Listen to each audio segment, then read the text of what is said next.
대망이라는 일본 소설을 통해서 본 전국시대의 성문화에 관해서 얘기를 해보고자 합니다. 일본은 성적으로 개방된 나라로 알려져 있습니다. 수백 년 전이었던 생고쿠 시대는 더 말할 나위가 없었죠. 혼인 전에 남녀가 몇 번을 연애하고 결혼했든지 간에 그런 건 전혀 문제시하지 않았던 나라였으니까요. 히데요시의 척실이었던 요도기미가 남편이 죽자 남자들 오사카 성안으로 끌어들여 즐겁게 지냈던 건 잘 알려진 사실이지요.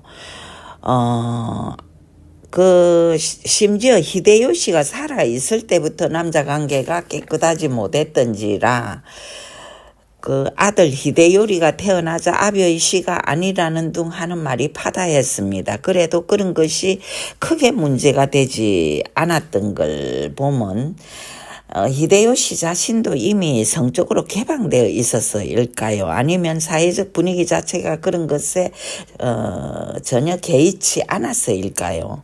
남편이 전장에서 죽기라도 하면 명문 가문이라 할지라도 아내였던 여자는 젊은 무사를 제 방으로 끌어들이는 게 일반적이었다고 소설에 나와 있습니다.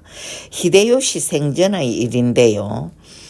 히데요시는 이에야스의 금쪽 같은 후계자 히데타다에게 요도기미의 여동생 오에요를 들이댔는데요.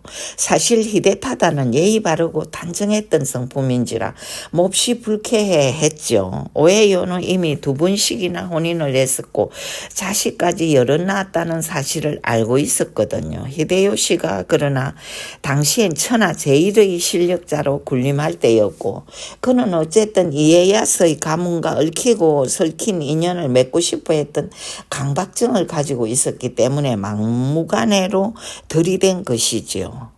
얼굴을 붉히며 불쾌한 기색이 역력했던 히데타다에게 아버지 이에야스는 좋은 말로 다 이럽니다. 불행을 겪었던 여자를 우리 가문이 보살펴주는 것도 좋은 일이 아니냐고요. 착하고 고지식했던 히데타다는 결국 아버지의 말씀을 거절할 수가 없었고 오에요와 결혼을 했으며 그 사이에선 센히메라는 딸이 태어납니다. 그녀는 아주 어린 나이에 또 이모인 요도기미의 아들 히데요리에게 시집을 가게 됩니다. 히데요시가 죽기 얼마 전 아들 히데요리의 생사 여탈권을 앞으로 지게 될 그 이에야스가 두려웠던 히데요시는 히데요리와 세니메를 혼인시키기를 강력히 원했으니까요. 그럴 때 그들 두 사람의 관계가 사촌지간이었던 건 아무 문제가 되지 않았죠. 지금은 많이 변하긴 해도 아직도 일본에선 사촌지간에 혼인을 하는 걸 불법으로 여기진 않는다고 합니다. 우리나라 같으면 상피라고 해서 가문에서부터 형벌이 가해지는 큰일인데 말이죠. 사촌남매지간이지만 혼인은 순조롭게 진행되어 세니메와 히데요리는 결국 인고 부부가 되지요. 그러나 오사카 전쟁이 벌어지는 바람에 갖은 우여곡절 끝에 히데요리는 할복자살하고 세니메는 이에야스 가문에 의해 구해지지만 나중에 다른 가문으로 시집을 갔다지요. 사회적 간섭이 이렇다 보니 어느 누구라 할 것 없이 그 성문화가 좀 문란했다고 할 수 있습니다. 세니메의 할아버지인 이에야스조차도 우리가 상상하는 결혼 따위는 해본 적이 없습니다. 첫 아내 츠키야마는 이에야스보다 나이가 6살이 많은 여자였는데요. 큰 누나 같았던 이 츠키야마는 시집 오기 전 자신의 사촌오빠인 우지자네랑 정분을 나눈 사이였지. 우지자네는 선푸성의 성주이자 당시의 영웅으로 불렸던 요시모토의 아들이었고 츠키야마는 요시모토의 조카 딸이었으니 지금 우리들의 시각으로 보자면 기가 막힌 관계죠. 심지어 이에야스는 나이 16 소년이었지만 우지자네와 츠키야마가 정원에서 정사를 나누는 모습까지도 보았던지라 그의 마음이 어땠을지는 상상하기 어렵지 않습니다. 그렇다고 해서 거절할 형편은 전혀 아니었죠. 이에야스가 선푸성에 그 요시모토의 인질로 잡혀 있었던 때였으니까요. 그때 인질로 뭐 잡혀 있다고 해서 학대를 받거나 멸시를 받은 것은 아니고요.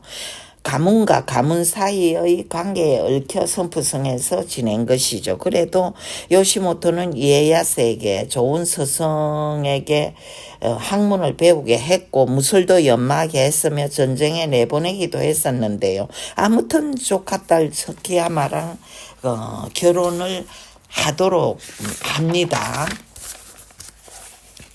좋아서 한 결혼이 아닌 명령에 의해서 한 결혼이었을까요? 이에야스는 츠키야마와의 사이에서 자식까지 둘이나 낳았지만 전혀 사랑한 것 같지는 않습니다. 선푸성을 떠나 오카자키의 고향으로 돌아오고 나서 그는 아내를 전혀 가까이 하지 않았으니까요. 자신을 홀대하는 것에 화가 난 츠키야마는 결국 이에야스의 가신 야시로와 불륜을 저지르고 첩자로 들어온 켄케이와도 관계를 맺습니다. 그러다가 나중에 이에야스의 가신들에게 살해를 당하죠. 뭐 자신의 성생활도 문란하면서 또 아내가 또 문란한 관계를 맺는 것을 못 봐주는 건 또 뭘까요? 여자의 입장에서 보면 또 좀 억울한 측면이 없는 건 아니죠. 어쨌든 senkoku 시대는 남녀 모두가 그런 상황이긴 했지만 권력자들의 성적 혼란함은 더했죠. 모든 권력은 남자가 쥐고 있었으니 여자들이야 대항할 방법이 소극적이랄 수밖에 없습니다. 츠키야마가 죽고 난 후 이에야스는 또 혼인을 하는데요. 히데요시가 살아있던 때라 그의 명령에 따라 혼인을 한 거지요. 히데요시는 어떻게 해서든지 이에야스랑 인연을 얽어매고 싶었죠. 그래서 이제 국리 끝에 자신의 여동생 아사히 히메를 이에야스에게 시집 보내려고 마음을 먹습니다. 그 히데타다와 오에요와의 결혼 이전의 이야기입니다.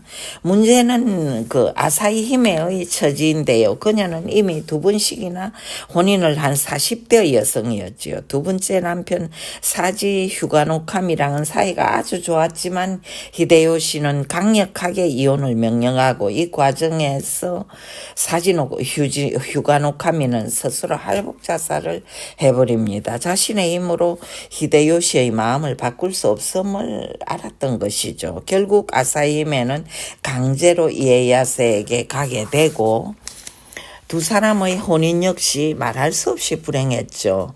예식만 올렸다 뿐이지 이에야스는 아사히메에게 손가락 하나 대지 않았으니까요. 권력의 세계란 참 무서운 것이어서 혼인이야 했지만 이미 나이 40을 넘긴 여자 두 번씩이나 혼인을 했고 남편을 할복 자살시키면서까지 자신과 얽어매는 최고 권력자 히데요시의 태도에 이에야스는 진저리가 났었는지도 모릅니다. 아무튼 우리가 생각하는 그 상식과는 통하지 않았던 혼란스러운 senkoku 시대의 성문화에 우리는 놀랄 뿐입니다. 그들은 전쟁에서 돌아온 오는 그 병정들의 심신을 달래기 위해 곳곳에 유곽을 짓고 유녀들을 투입했으며 장녀들에게 직업인이라는 호칭까지 달아주며 적절한 대우까지 했다고 알려집니다. 그뿐입니까? 지위가 높은 다이묘들은 자신이 데리고 살던 어린 애첩을 부하들에게 물려주기까지 했었죠. 사람이 사람을 판매했던 노예제도의 버금갈 그 만행이죠. 데리고 살던 여자를 부하에게 물려주면 부하는 감지덕지했다니 의의가 없지요. 따지고 보면 문화라는 이름으로 자행되었던 그들만의 성윤리 의식은 우리로서는 기이하다는 느낌 그 이상입니다. 조선시대를 살았던 우리의 윤리관과는 너무도 달랐던 그들의 간섭과 성문화가 놀라울 뿐입니다. 오늘은 여기까지 합니다. 시청 감사드립니다.